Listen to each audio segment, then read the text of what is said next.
Well, to talk about the humanitarian situation in more detail, I'm very pleased to be joined now from Kabul by Andrew Patterson. He is the Deputy Director of the World Food Programme in the country. Thanks for your time today on France 24. First of all, sir, how has the Taliban takeover impacted your operations? Because, I imagine that many of your foreign staff have now left. Well, we've been in Afghanistan since 1963 and our operations continue here. We've operated through various regimes over the years and now is no different. We need to be able to deal with whoever the political and military players are on the ground to guarantee access to food and secure people, and to also ensure that our people are safe when delivering aid. Have your staff experienced any pressure, or are they under any risk doing their operations now the Taliban is in charge?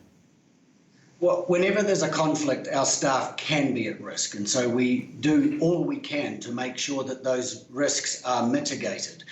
In terms of pressuring our staff, as a humanitarian organisation and as part of the UN, we operate under humanitarian principles, and we must have neutrality, impartiality and no interference with our work so that we can get to the people that need it, regardless of the political situation.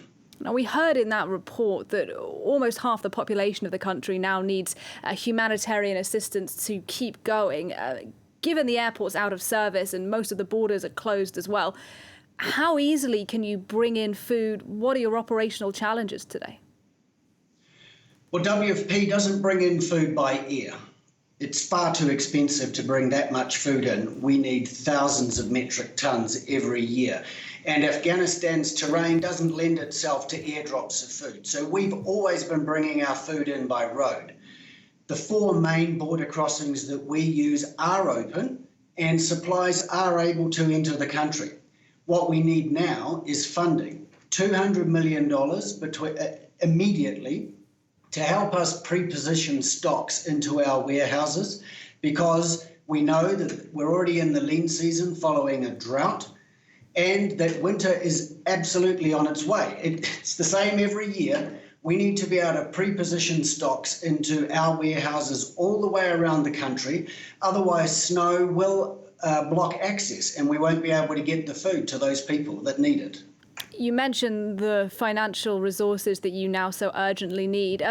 The world's attention is currently on Afghanistan in a way that it's not been for many years. Do you therefore think it's perhaps more likely that you'll be able to get hold of the money that you so urgently need? Well, the Afghanistan people need the money that we're asking for in order for us to be able to purchase the food for them. We dearly hope that the international community will answer the call that's out there. Your introductory report detailed a large amount of money that's required by this country, given it was heavily reliant on development aid and also in the humanitarian sector. So if the development aid gets frozen, our ask to the international community is to allow the humanitarian aid to flow into this country. It really desperately needs it. That money doesn't go to the governments, it goes to the humanitarian agencies that are operating here. And is that your message today to world powers, that you can assure them that the money will go to those in need and will not get caught up with organisations like the Taliban, even though they're now running the country? We have processes in place to make sure that the money we get goes to the people in need. If we are giving cash assistance, it goes to individuals. If we are distributing food, then we're distributing to those individuals as well, all the way down the line. There's been huge internal displacement in Afghanistan as a result of this recent crisis. How have your operations had to change in the last few weeks because of what we're seeing? Well, conflict is always the biggest driver of food insecurity, and it makes people move.